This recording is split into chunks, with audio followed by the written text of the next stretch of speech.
Ira paling diincar, pemain timnas U23 Indonesia ingin lampiaskan kegagalan ke Olimpiade 2024 di kualifikasi Piala Dunia 2026. Netizen Indonesia kembali berulah, kali ini serbu klub asal Korea Selatan. Siapa calon lawan timnas Indonesia di uji coba jelang kualifikasi Piala Dunia 2026? Hernando Ari respons kehadiran Maarten Paes di timnas Indonesia. Berana di Piala Asia Wanita U17 2024, Erick Thohir percaya penuh dengan Satoru Mochizuki. Indra Syafri unggah foto bareng 5 pemain Belanda keturunan Indonesia.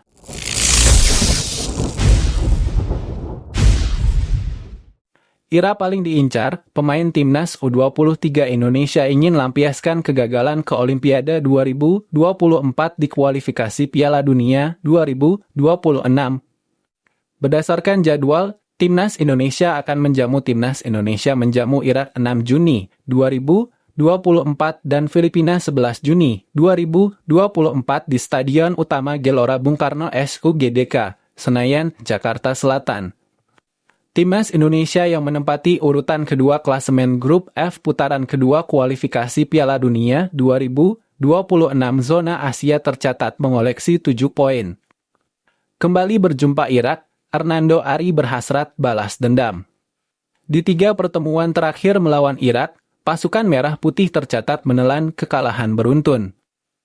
Rinciannya, takluk 5-1 di laga pertama grup F putaran kedua kualifikasi Piala Dunia 2026 zona Asia. 1-3 di Piala Asia 2023. Dan 2-1 di perebutan peringkat ketiga Piala Asia U23 2024. Bagi Hernando, laga di grup F putaran kedua kualifikasi Piala Dunia 2024 zona Asia akan menjadi pelampiasan usai gagal mengantarkan timnas U23 Indonesia ke Olimpiade 2024 Paris. Pada play-off Olimpiade 2024 kontra Guinea, timnas U23 Indonesia kalah dengan skor 1-0. Gol penentu kemenangan Guinea dicetak oleh Ilaix Moriba lewat tendangan penalti di menit ke-29. Dia menambahkan, wasit asal Prancis, Letextier Francois, yang memimpin laga melawan Guinea menjadi biang kerok kekalahan skuad Garuda Muda. Lantaran, ada beberapa keputusan Letextier Francois yang dinilai merugikan timnas U23 Indonesia.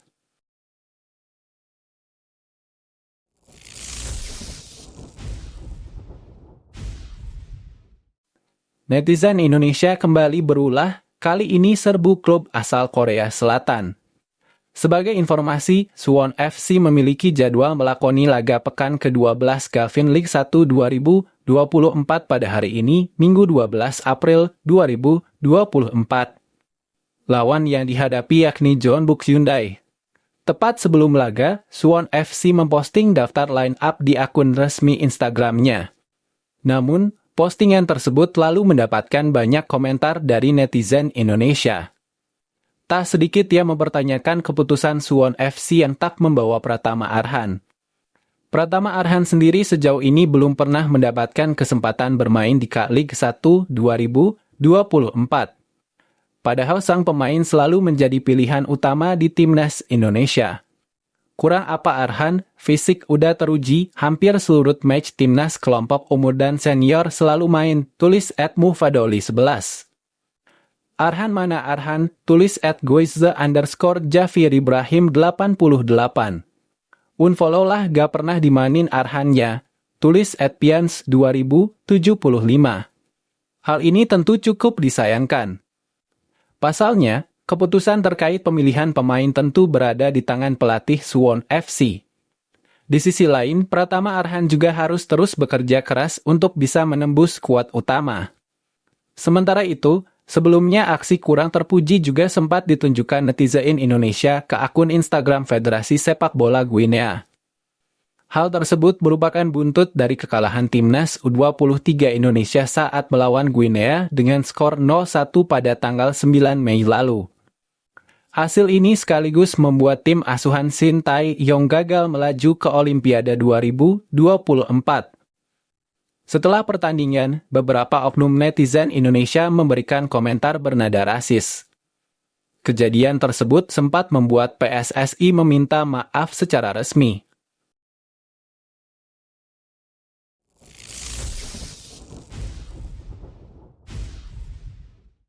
Siapa calon lawan timnas Indonesia di uji coba jelang kualifikasi Piala Dunia 2026?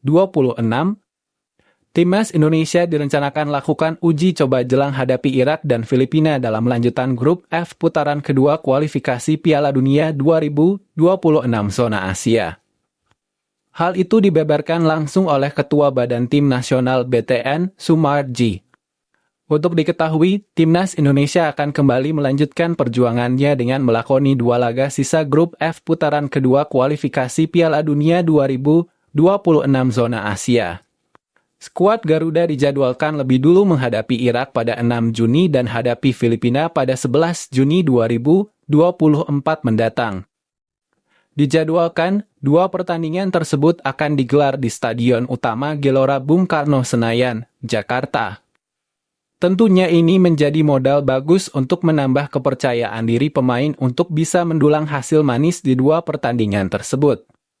Sumarji menyampaikan, Timnas Indonesia akan berkumpul untuk memulai pemusatan latihan TC pada akhir bulan ini tepatnya 27 Mei 2024. Dia juga mengungkapkan kalau PSSI memiliki wacana untuk menggelar laga uji coba pada tanggal 2 Juni sebagai persiapan skuad Garuda melawan Irak dan Filipina. Namun begitu, Sumarji masih belum mengungkap siapa yang akan menjadi lawan uji coba timnas Indonesia.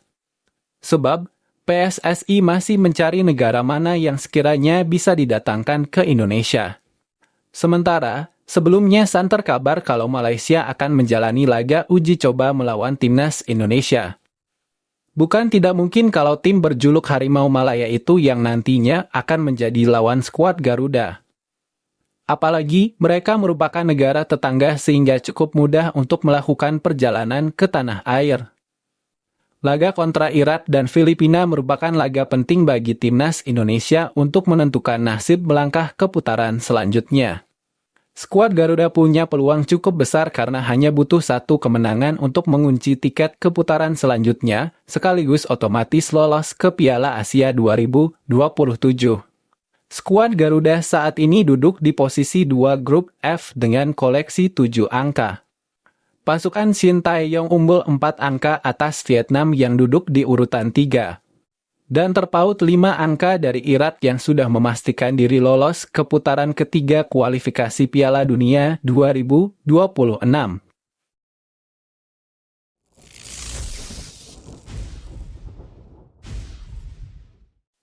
Hernando Ari respons kehadiran Maarten Paes di timnas Indonesia. Hernando sama sekali tidak masalah dengan hal itu dan justru menyambut baik kehadiran Maarten Paes. Maarten Paes telah resmi menjadi warga negara Indonesia.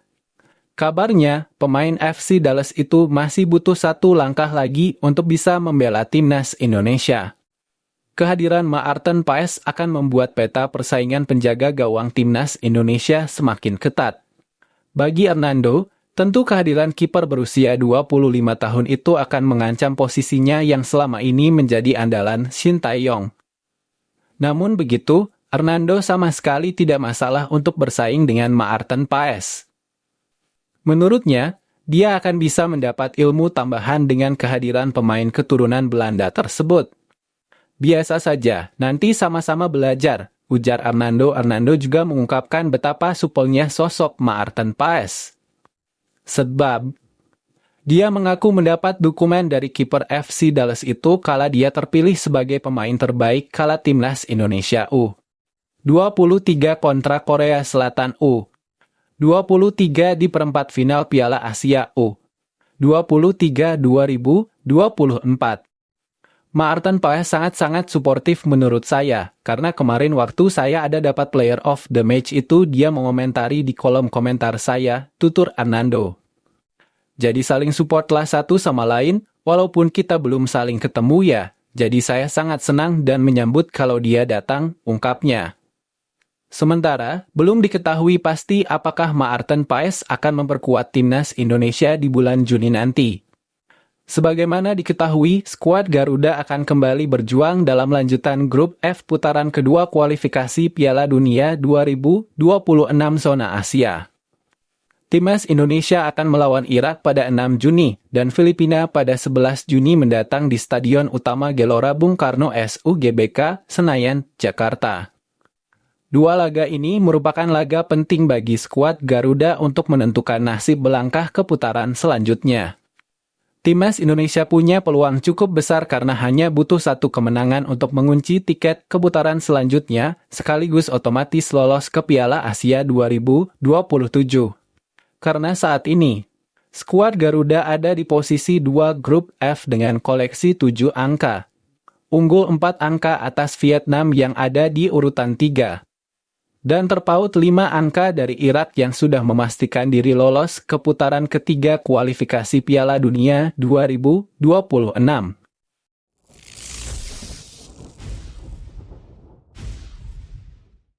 PSSI ungkap alasan hanya sodori kontrak Shin Tae-yong sampai 2027. PSSI telah mengumumkan rencananya memperpanjang kontrak pelatih Timnas Indonesia, Shin Tae-yong. Juru taktik asal Korea Selatan itu telah berhasil mewujudkan 2 target yang diajukan PSSI. Kedua target tersebut adalah lolos 16 besar Piala Asia 2023 dan tembus 8 besar Piala Asia U23 2024. STY sukses mengirim Indonesia lolos ke babak 16 besar Piala Asia untuk pertama kalinya. Dalam debutnya di Piala Asia U23, Shin berhasil membawa Marcelino Ferdinand dan kawan-kawan mencapai semifinal. Indonesia bahkan nyaris mentas di Olimpiade 2024 andai tak kalah dari Guinea di babak play-off. Dalam jamuan makan malam di Qatar, Shin Tae-yong sudah mendapat jaminan dari Ketua Umum Erick Thohir. Namun, hingga kini Shin Tae-yong dikabarkan belum menandatangani perpanjangan kontrak. Ia bersama rombongan Timnas U23 baru saja tiba dari Prancis pada Sabtu 11 Mei 2024. Pelatih berusia 53 tahun itu menegaskan dirinya telah sepakat untuk memperpanjang kontrak hingga 2027. Di kesempatan lain, Arya Sinulinga selaku anggota Exco PSSI membeberkan alasan STY hanya disodori kontrak 3 tahun. Menurut Arya, perpanjangan kontrak STY disesuaikan dengan kepengurusan PSSI di tangan Erick Thohir. Kepengurusan Erick Thohir sendiri berlangsung selama 4 tahun pada 2023-2027. Sesuai regulasi, Ketum PSSI masih bisa mencalonkan kembali sampai maksimal 3 kali periode. Arya menambahkan, PSSI segera bertemu dengan Coach Shin dalam waktu dekat untuk membahas hal ini. Meski hanya ditambah 3 tahun, kontrak bersama Timnas Indonesia menjadi yang terlama sepanjang karier kepelatihan STY. Ia akan memimpin Indonesia selama 7 tahun sejak didatangkan pada 2020. Shin Tae-yong tak mempunyai waktu lama untuk beristirahat setelah ditaklukkan Guinea pada play-off Olimpiade Paris 2024. Mantan gelandang Korsel itu akan memimpin Timnas Indonesia di putaran kedua kualifikasi Piala Dunia 2026. Skuad Garuda akan menghadapi Irak dan Filipina di Stadion Utama Gelora Bung Karno SUGBK, Jakarta pada 6 dan 11 Juni 2024. Rencananya pasukan merah putih mulai berkumpul di Jakarta pada 27 Mei 2024. Indonesia hanya butuh tambahan 3 poin untuk mengunci tiket ke putaran ketiga sekaligus putaran final Piala Asia 2027.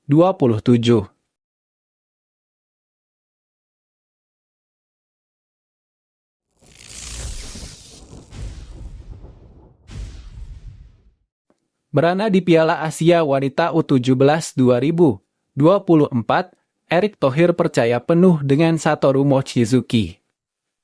Erick Thohir menyambangi pertandingan Timnas U17 Indonesia bukan untuk melihat hasil akhir. Dia memahami bahwa Timnas Wanita U17 Indonesia besutan Satoru Mochizuki dibentuk dengan persiapan yang minim. Timnas wanita U17 Indonesia kalah 0-9 dari Korea Utara.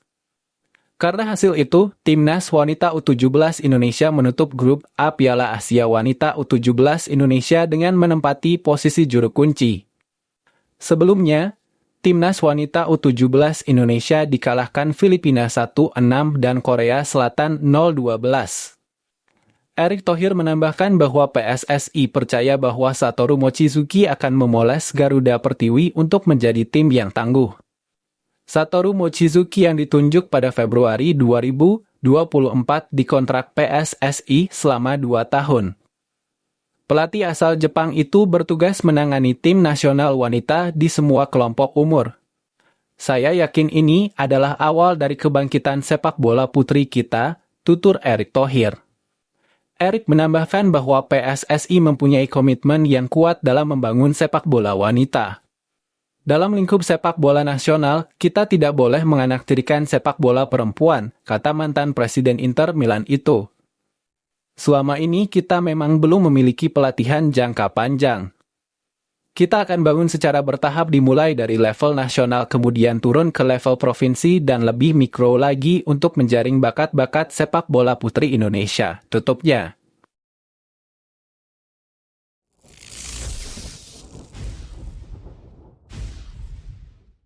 PSSI berharap 3 pemain naturalisasi baru bisa bela Timnas Indonesia di kualifikasi Piala Dunia 2026. Pernyataan tersebut disampaikan oleh Ketua Umum PSSI, Erick Thohir. PSSI saat ini tengah mengurus proses naturalisasi 3 pemain. 3 pemain yang dimaksud adalah Jens Raven, Maarten Paes, dan Calvin Verdon. Dari 3 nama tersebut, baru Maarten Paes yang sudah sah menjadi WNI. Maarten Paes yang sebelumnya memiliki paspor Belanda itu sudah diambil sumpah menjadi warga negara Indonesia WNI pada 30 April 2024. Kiper yang saat ini membela FC Dallas tersebut kini tinggal menunggu proses agar memenuhi syarat bisa membela Timnas Indonesia. Terakhir, PSSI tengah mengurus berkas naturalisasi dari Jens Raven dan Calvin Verdon. Erick Thohir bakal berusaha keras agar 3 pemain ini bisa membela Timnas Indonesia saat berhadapan melawan Irak. Erick Thohir kini tengah menunggu konfirmasi dari Maarten Paes agar bisa segera membela Timnas Indonesia. Soal proses naturalisasi Jens Raven dan Calvin Verdon, Erick Thohir memiliki harapan tersendiri. Dia berharap proses naturalisasi segera tuntas. Erick berharap proses naturalisasi kedua pemain sudah selesai pada minggu ketiga bulan Mei 2024. 3 pemain tersebut diharapkan bisa tampil membela Timnas Indonesia pada 2 laga terakhir putaran kedua kualifikasi Piala Dunia 2026 zona Asia. Laga tersebut bakal menentukan kelolosan tim merah putih ke putaran ketiga. Timnas Indonesia bakal berjumpa Irak dan Filipina. 2 laga tersebut bakal dilangsungkan pada 6 serta 11 Juni 2024. 2 pertandingan itu akan digelar di kandang sendiri. Timnas Indonesia tinggal membutuhkan 1 kemenangan lagi untuk lolos ke putaran ketiga.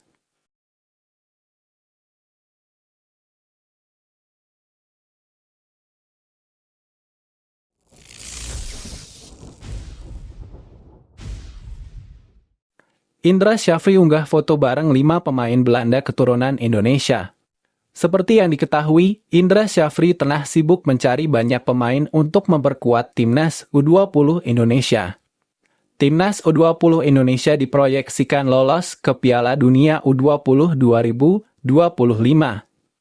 Indra Syafri terbang ke Belanda sejak Sabtu 4 Mei 2024. Pria asal Sumatera Barat tersebut bakal memantau sejumlah pemain Belanda keturunan Indonesia. Indra Syafri telah bertemu dengan 5 pemain Belanda keturunan Indonesia. 5 pemain tersebut adalah Jens Raven, Maurits Mohinoke, Xavi Woodstra, Dion Marks, dan Kaya Schmons. Jens Raven saat ini tampil untuk klub Dordrecht U21. Jens Raven berposisi sebagai penyerang. Raven telah memulai proses naturalisasi menjadi warga negara Indonesia bersama Calvin Verdon. Jens Raven bukan satu-satunya pemain Dordrecht U21 di foto tersebut. Dalam foto tersebut ada nama Mauresmo Hinoke yang berposisi sebagai winger kiri. Sementara Xavi Woudstra saat ini bermain untuk SC Heerenveen U21. Xavi berposisi sebagai gelandang. Dion Marks tampil untuk tim NEC Nijmegen U21. Marks memiliki posisi sebagai bek tengah. Nama terakhir adalah Kaya Schmons yang tampil untuk Vitesse U21. Posisi Schmons adalah bek kiri. Selain memantau para pemain keturunan Indonesia, Indra Syafri juga terpantau mengunggah foto-foto seleksi timnas U20 Indonesia di sejumlah daerah. Setelah melihat semua potensi di dalam negeri, tim nasional U20 juga memberikan kesempatan kepada para pemain keturunan Indonesia yang saat ini bermain di luar negeri untuk dapat dilakukan pemantauan baik secara langsung ke Belanda maupun lewat pertandingan ulang. Semua usaha terbaik kita lakukan untuk dapat menembus turnamen usia muda tertinggi yaitu FIFA World Cup U20 2025. Terus semangat menjalani proses Garuda Nusantara, kata Indra menambahkan. Karir Marcelino Ferdinand di KMS Kadeinze hanya catatkan 7 penampilan dalam 1,5 musim dan lebih banyak dipanggil ke timnas Indonesia. Marcelino Ferdinand resmi mengakhiri karier di KMS Kadeinze setelah klub tersebut gagal promosi di Liga Belgia. Deinze baru saja takluk dari Lommel SK dengan skor agregat 2-3 pada final play-off Liga Belgia. Hasil tersebut membuat Deinze tak lagi punya agenda pada musim ini, dan Marcelino pun sudah pulang ke Indonesia. Kontrak sang wonderkid habis pada 30 Juni, dan tak ada kabar perpanjangan kontrak dari klub oranye hitam itu. Melihat 1,5 musim di Belgia, terdapat sebuah pembelajaran yang dapat dipetik Marcelino. Ia mengawali karier di Deinze dengan menjanjikan pada paruh kedua musim. Bergabung sejak Februari, ia mengoleksi 4 penampilan dan bahkan mencetak 1 gol untuk tim utama. Raihan tersebut tergolong cepat untuk pemain Indonesia di Eropa yang biasanya hanya ditempatkan di tim junior klub Eropa. Sayangnya start meyakinkan itu tak berlanjut pada musim kedua atau musim penuh pertama bersama Deinze. Pada musim, Marcelino menjalani pramusim dengan impresif, mencetak 2 gol dan 1 assist. Dasar nasib, ia mengalami cedera pada hari terakhir pramusim dan tak bisa bermain pada pertandingan kompetitif di sepanjang paruh pertama. Dalam kurun tersebut, ia bermain penuh bagi timnas U23 pada September, lalu dipanggil timnas senior tetapi cedera bertambah parah pada Oktober. Saat panggilan timnas pada November tiba, Deinze memilih tak melepas karena khawatir situasi Oktober terulang. Lantas pada Desember-Januari, ia menjalani pemusatan latihan jangka panjang timnas senior, lalu menjadikan Piala Asia 2023 sebagai momen comeback. 4 penampilan di Qatar cukup untuk membuatnya kembali masuk persaingan tim utama Deinze. Kabar buruknya, Deinze dalam kondisi solid di papan atas Challenger Pro League, sehingga pelatih Hans Sommers tak mau mengutak-atik tim. Catatan 3 penampilan di sepanjang Februari-Maret tergolong cukup bagi pemain muda berusia 19 tahun. Dalam 2 fase akhir musim bersama Deinze, Marcelino selalu diganggu panggilan timnas junior. Pada 2023, ia dipanggil membela timnas U23 asuhan Indra Syafri di SEA Games 2023. Pada 2024, ia juga dipanggil timnas U23 besutan Shin Tae-yong untuk Piala Asia U23 2024. Fans tanah air dapat membeberkan langkah PSSI tersebut lantaran Garuda Muda selalu meraih hasil positif di 2 turnamen itu. Indonesia meraih medali emas di SEA Games 2023, lalu menjadi semifinalis Piala Asia U23 2024. Namun tak bisa dipungkiri panggilan berlarut-larut oleh PSSI membuat Marcelino menghabiskan lebih sedikit waktu bersama klub. Andai dalam kurun April-Mei 2023 dan 2024 ia berada di markas klub, niscaya jumlah penampilannya bersama Deinze akan bertambah. Situasi ini juga dialami Witan Sulaiman selama membela Radlik Surdulica dan Lechia Gdańsk saat ia lebih banyak dipanggil pemusatan latihan jangka panjang timnas. Kedepan, PSSI semestinya memilih prioritas turnamen agar pemain muda Indonesia di Eropa tak harus mengorbankan karirnya.